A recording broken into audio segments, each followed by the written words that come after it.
Hey everybody, this is Keith from Let Me Try to Fix It 5000. I am currently working on the heater in my car. I've got a set of Lotus manuals and I'm not seeing a whole lot of information in there about the HVAC system in the Lotus. The problem I'm having right now is that I'm getting no hot air out of any of the vents. Not the top, not the bottom, not the vents that face you, not the vents at your knees or any of the vents that face the driver. There is no warm air blowing out of any of the vents. And I thought I'd take this opportunity to try to fix it and also to try to inform you guys in case you're ever dealing with any kind of vacuum issues or anything like that in your Lotus. If you are going to be troubleshooting any kind of vacuum related problem with your Lotus, the first place I tell you to start with is the sticker on the engine cover. It has a lot of useful information there dealing with vacuum and where lines are and things like that. It's not going to get you dead on where stuff is at, but it at least will get you in the ballpark. Hopefully you can see this. This is the label that I'm talking about, and as you can see, you've got all the routing of your vacuum hoses literally up to your HVAC system. It literally has nothing here dealing with your air conditioner unit. It even says it. It says to the ACU, but actually you get nothing. You get none of that. So it's not a lot of information there, but what you do get is pretty much stuff for engine management, and that I guess would be as good a place to start as any. The line that I'm specifically looking for is the one that goes to the ACU, I guess is what they're calling it here, but I'd call it the HVAC. If you look here on the label, you've got these different solenoids, and I'm gonna look for the line here and try to follow it to see where it goes. Hopefully we can find it pretty easily. So I'm in the back of the car, and this is those three solenoids that we're talking about. And just like in the picture, you can see the solenoids 2 and 3 are both teed together and then go behind this bundle of wires, and it actually comes out over here. If you want to see where that line goes, I would take off the trim panel that hides the ECU. You'll be able to see where those lines run from there. There's a couple Phillips size screws that you got to take out of this panel, but once you get them out, you can remove it, and this will give you access to where the ECU of the car is located. This will allow you to find your vacuum lines and trace them from these solenoids to a T that's in here. We're going to try to find that right now. Okay, so hopefully I won't drop my GoPro. I'm just kind of holding it here, but this is what you'll see. If you trace that rubber hose from the rear fuse panel, you will end up tracing it to this T, this smaller T. This one right here, this is what goes to the HVAC or the ACU. And I'm guessing this is the one that must go either to the brake booster or the brake servo. I'm not really sure, but this is the one that I'm concerned with right now. And it actually goes up. This is it right here. And on American cars, it follows the passenger door, goes above it, then comes out in the passenger footwell. And I'll try to show you that. So from here,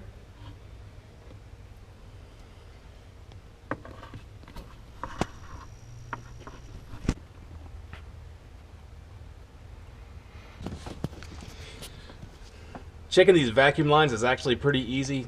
Really the hardest part of doing these vacuum lines is actually finding where they're located at. I'm hoping maybe this will at least help you out a little bit when you're troubleshooting.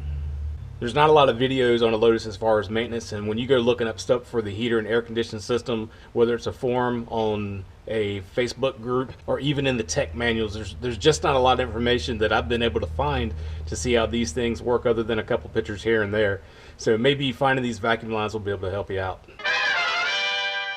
This plastic tube is the one that actually comes from the back of the car, and from it goes to a T. I'll try to follow that around so you can see it. But coming from the back of the car, you can see me wiggling the tube, and from it goes into a T.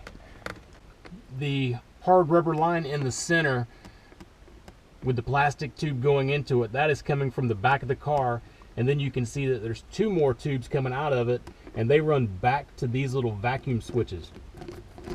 These things that you're seeing here that look like micro switches are vacuum switches, and they kind of work the same way.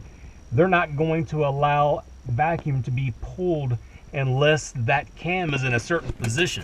Right now the knob on the right is in the off position, but when I rotate it counterclockwise to max, you can see that first micro switch goes up just a little, Now I'm in the normal position. You can see that both of those micro switches have been pushed up just a little, but as I continue on and go to the interior position of the car, the vacuum valve on the left side has been fully actuated, and the vacuum valve that's on the right side has had an increase in the amount that it is open.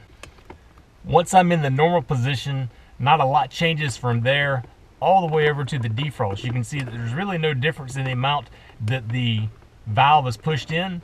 But what's happening now, in addition to those little switches being pressed, we're also getting some mechanical movement on a lever that is being pushed.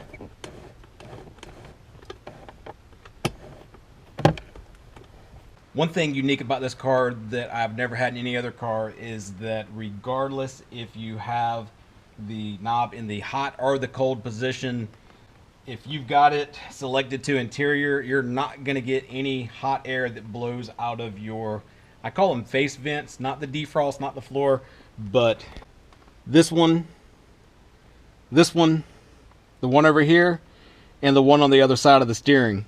Hot air is not going to blow out of that. You're going to either get ambient air or you're going to get cold air.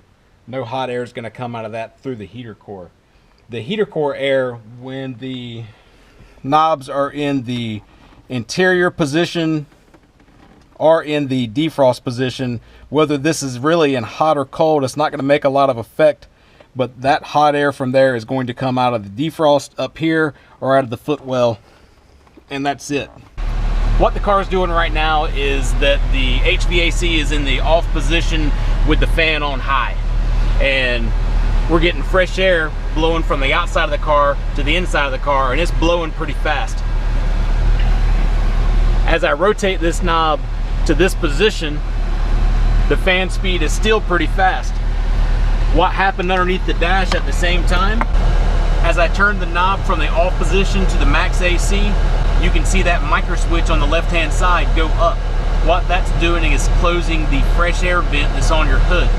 If I continue to rotate it around to this position, you may have noticed another actuator, this one right here, move. You can see that shaft move. I'll do it again. And that is off of a vacuum valve. At the same time that's happening, you can see that this right here is also going down. Right now the HVAC is in the off position. This is the AC position, and you can see the fan still blowing pretty hard. As soon as I start going to the interior position, as that vacuum valve is being pulled, look at my fan speed. It's still kind of there, but it's slowed down significantly, and I'm at the interior position of the car. When I continue to rotate it around all the way to the defrost position, I'm getting just a little bit of air out of the vents, but it's pretty much nothing. Definitely not what it was when I'm at this position right here. And that's all off of the vacuum valve. Off position,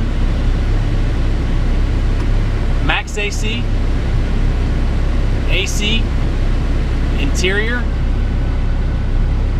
all the way around to the defrost position.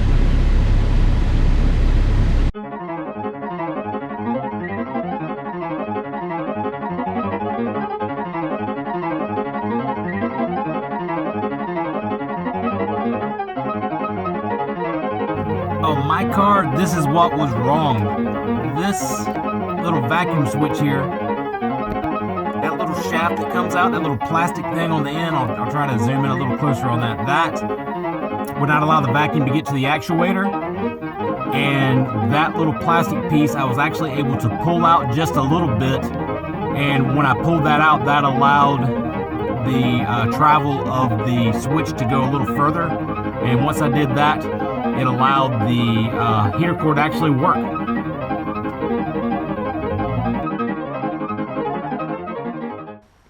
In the last part of the video, I didn't get an opportunity to finish getting the dash back together.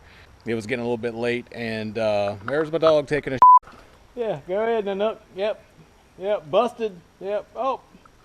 Yep, so anyway, I didn't get an opportunity to finish. I got some things under the hood I got to button up. My son gets off the school bus, in just a few minutes. So anyway, let's see if we can get that part done. I was going to make sure that, well, since I got the radio in, maybe I could see if it worked, but apparently I left the key in the on position last night. Now nothing will work.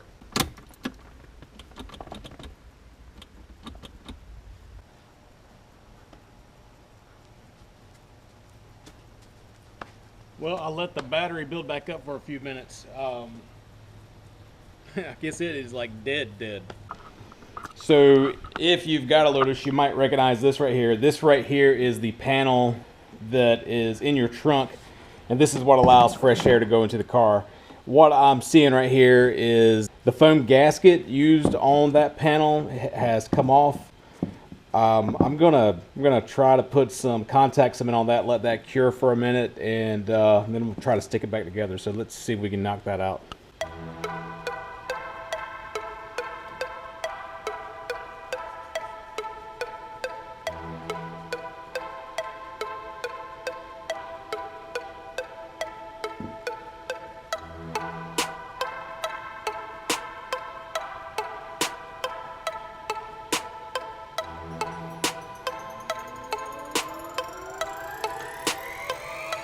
We'll give that a few minutes to cure, and in the meantime, we'll come back over to the car. We'll see if putting a little battery charger on this thing will maybe get it cranked back up.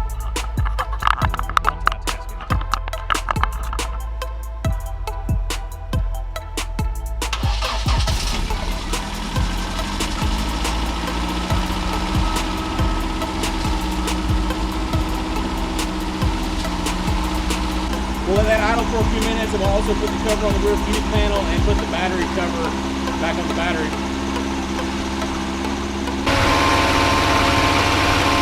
case you don't know what this is a cable used. This is a cable used for connecting to a computer. We'll go over this one day too. This right here is kind of neat. This is a file software called FreeScan, and with FreeScan, it's sort of like onboard diagnostic. And it is pretty awesome for diagnosing the multi-port fuel injection that comes from the General Motors Gears car. So anyway, I'll leave this in here just so I've got it. I know where it is, and there it shall stay.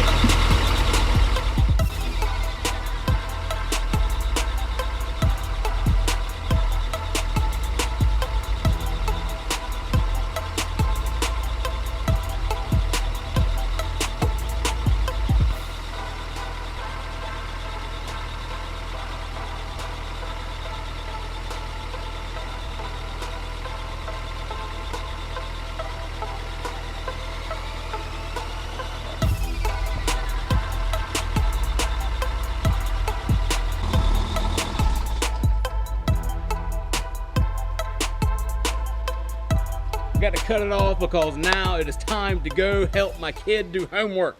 That's right, we got to go do homework. Why'd you say that? Huh? Cause I got responsibilities, man. So I'm back out here again. I was just going to show you real fast that I have got this ready to be tacked down.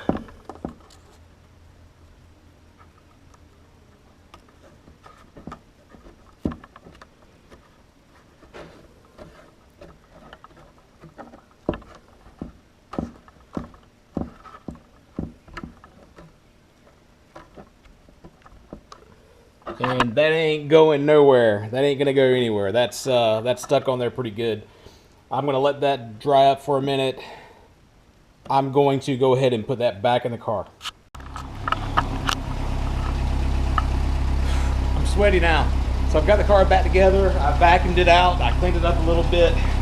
Put a little polish on the rear quarter panels on both sides. I've been around there, got my greasy hands all over everything, kind of nasty. I vacuumed the floor. Hold on one sec. See if that helps. I cleaned out the interior a little bit so you can see that it is a little cleaner than it was, thank God. And not perfect, but better than it was. I will probably drive this to work tomorrow. The weather's decent. And as far as I know, I think there's a Cars and Coffee on Saturday, and I'll probably drive to that as well. Anyway, it's pretty clean, and I got heat now, so that's definitely a plus. So anyway, if you would like to know more about this Lotus, if you'd like to follow my channel, if you would like to know other stuff on this Lotus I've got to do, please click the subscribe button and please like, and make sure you click the subscribe button. Thank you.